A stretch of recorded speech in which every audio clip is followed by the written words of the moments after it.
दिनांक 22/1/26 ची घटना आहे. काल निजामपुरा पोलीस स्टेशन इथे एक गुन्हा दाखल झालेला आहे. ज्याच्यामध्ये एक महिला जी डोंबिवलीला सून म्हणून होती, तिला घरातून हाकलून देण्यात आलं.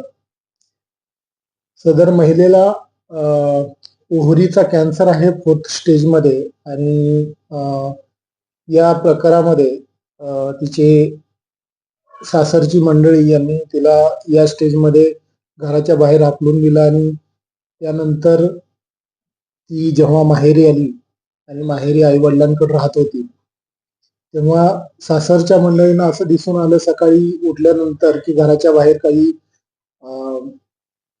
हळदी कुंकू टाकलेला आहे, काही काळ्या बाहुल्या लावलेल्या आहेत आणि लिंबू वगैरे चिरून टाकलेला आहे. त्यांनी पाहणी केली असता या महिलेचा नवरा त्या ठिकाणी येऊन सदर प्रकार करून गेलेला आहे आणि यावरून आम्ही निजामपुरा पोलीस स्टेशन येथे